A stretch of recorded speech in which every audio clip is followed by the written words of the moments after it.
akan membahas sesuatu yang sangat penting dan menjadi identitas kita sebagai bangsa Indonesia. Nah, benar banget tuh, sebuah dasar yang menjadi fondasi bagi negara kita, apalagi kalau bukan Pancasila. Pancasila bukan hanya sekedar 5 sila yang kita hafal sejak SD, tetapi lebih dari itu. Pancasila adalah jantungnya bangsa ini, arah, nilai, dan semangat hidup kita bersama. Dan dari video ini kita akan memahami Pancasila dari 4 sudut pandang utama dalam arus bangsa Indonesia sebagai dasar negara, sebagai pedoman negara, dan sebagai sistem filsafat Indonesia. Nah, kalau kalian mau memahami Pancasila lebih dalam lagi, jangan lupa untuk tonton video ini dan jangan di-skip ya. Ternyata kita lupa kenalan. Kita kenalan dulu ya. Hai semuanya, perkenalkan nama aku Sultana Rahmalia. Halo semuanya, perkenalkan nama aku Nadine Latifah. Hai, perkenalkan nama aku Ezra Fancy Terus. Halo semuanya, kenalin nama aku Intan Hasanah. Langsung aja ke videonya ya. Pancasila bukan hanya sekedar dasar negara, tetapi juga cerminan dasar dari perjuangan bangsa. Nilai-nilainya diambil dari pengalaman sejarah, perjuangan, serta kebijaksanaan para pendiri bangsa dalam menyatukan keberagaman Nusantara. Tahu nggak sih kenapa Pancasila menjadi arus dalam sejarah bangsa? Yuk, simak baik videonya. Pancasila sendiri menjadi arus sejarah bangsa dikarenakan ia selalu ada di setiap fase perjuangan bangsa, di mana Pancasila selalu ada di setiap fase perjuangan, pembangunan, serta menghadapi tantangan global pada saat ini. Dari kelima silanya, Pancasila mengajarkan kita untuk berpegang teguh pada prinsipnya.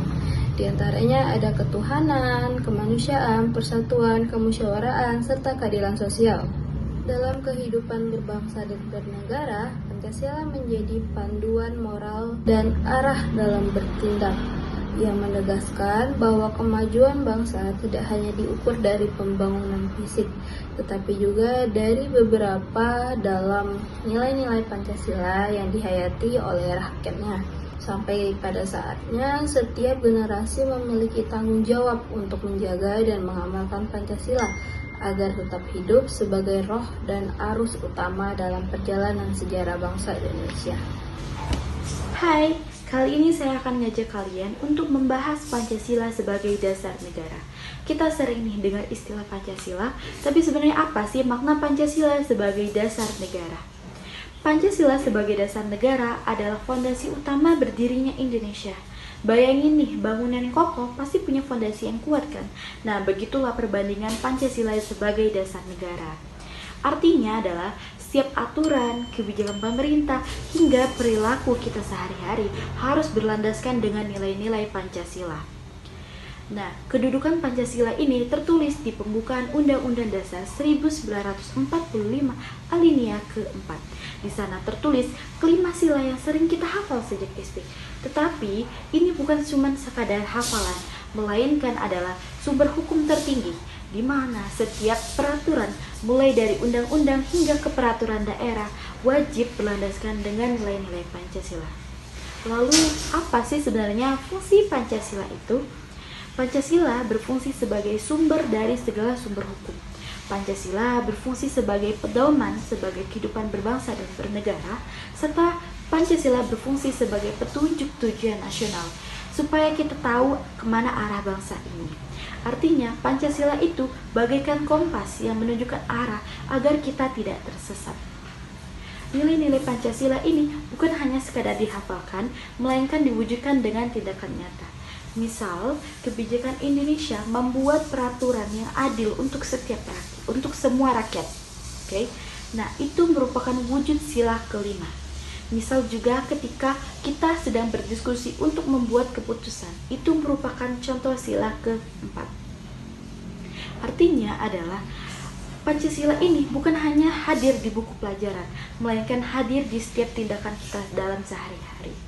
Teman-teman, Pancasila adalah jiwa, arah, dan identitas bangsa Indonesia. Tanpa Pancasila, kita bagaikan kapal tanpa pengemudi, terombang-ambing oleh arus zaman. Pancasila bukan sekadar dasar negara, melainkan dasar siapa kita. Sekian video penjelasan dari saya. Terima kasih.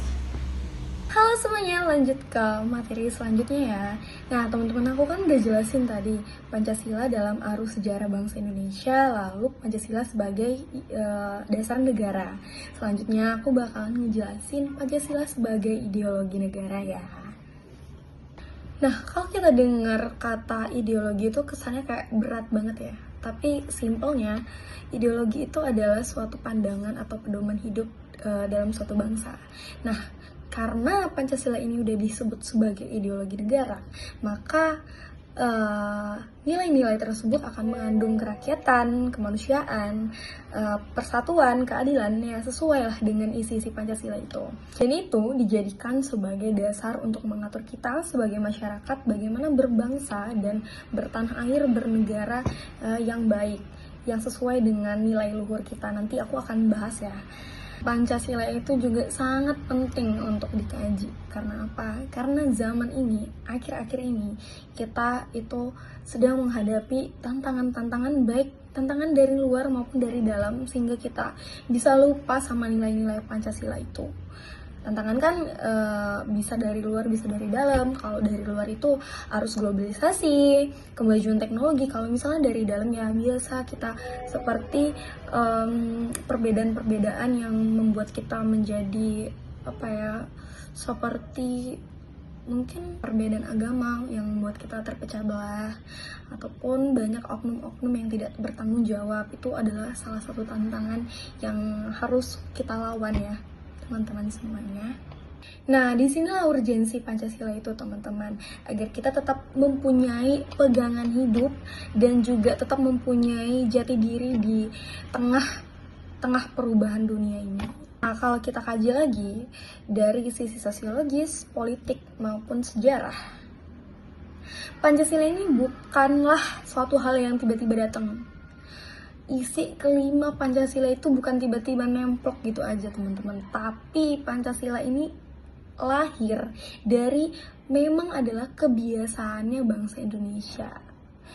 Dan nilai-nilai yang terkandung dalam Pancasila itu sebenarnya adalah yang memang sudah ada di Indonesia dan sejatinya itu sudah lahir dan sudah ada di diri kita sendiri. Seperti contohnya gotong royong, musyawarah, lalu persatuan. Teman-teman boleh lihatlah contohnya dari negara lain ya yang ada di Eropa. Mereka itu bertetangga itu nggak terlalu yang bagaimana gitu. Sebutannya itu nggak yang terlalu klop banget lah, beda sama di Indonesia. Kalau di Indonesia ini, kalau bertetangga itu masih sangat amat akrab, apalagi sering di tempat-tempat gitu, di rukun tetangga itu sering ada gotong royong dan itu masih diterapkan sampai sekarang. Kalau misalnya di luar negeri sepertinya tidak ada ya info-info seperti itu. Makanya ya memang Indonesia ini kalau namanya berinteraksi antar warga itu memang sangat amat erat. Namun ya semakin sering kita berinteraksi maka kemungkinan untuk bertengkarnya juga semakin tinggi. Makanya ya balik lagi ke itu tadi, kita harus menerapkan nilai-nilai Pancasila tersebut agar kita nggak terpecah belah karena perbedaan cara pandang, perbedaan pendapat dan lain-lain. Nah, karena kebiasaan-kebiasaan tadi yang sudah dirangkum menjadi satu dan jadilah Pancasila. Seperti itu, teman-teman. Sekarang tantangan kita itu adalah bagaimana kita menerapkan nilai-nilai Pancasila. Kita harus terapkan nilai-nilai tersebut agar kita nggak goyah ataupun kita tuh tetap punya jati diri lah di tengah-tengah perubahan ini, di tengah-tengah arus globalisasi yang pesat ini. Selama kita berpegang pada Pancasila, Indonesia akan kuat, damai, dan tetap punya pendirian dan arah yang jelas.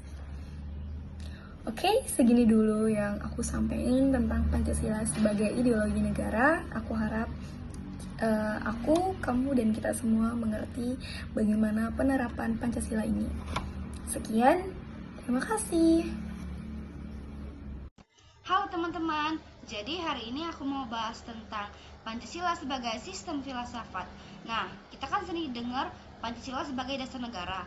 Ternyata Bukan cuma itu aja loh, ternyata Pancasila juga mempunyai makna yang lebih dalam sebagai sistem pemikiran atau filsafat. Nah, sebagai sistem filsafat, Pancasila terdiri dari 5 sila, yang dimana tidak bisa dipisahkan antara satu dengan yang lainnya. Mereka mempunyai hubungan yang erat dan mempunyai kesatuan yang sempurna. Pancasila bukan hanya sebagai aturan, tetapi juga cara berpikir dan dasar hidup bangsa kita. Pertama, Pancasila itu sistematis, maksudnya setiap sila mempunyai tempat, fungsi yang jelas, dan juga berhubungan secara rapi. Contohnya seperti sila pertama, ketuhanan yang Maha Esa.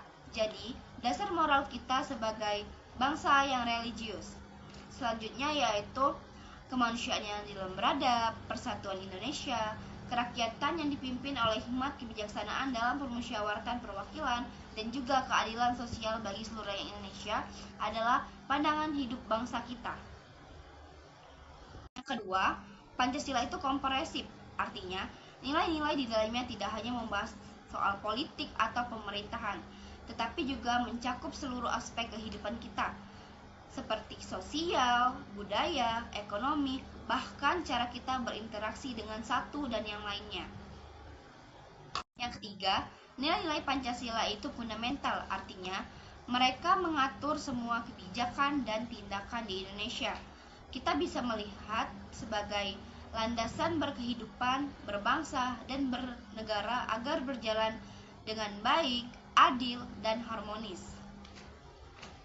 Kalau kita pahami Pancasila sebagai sistem filsafat, kita nggak cuma ngerti sila-silanya, tapi kita juga ngerti pentingnya sila-sila dan hubungan mereka antara satu sama lain.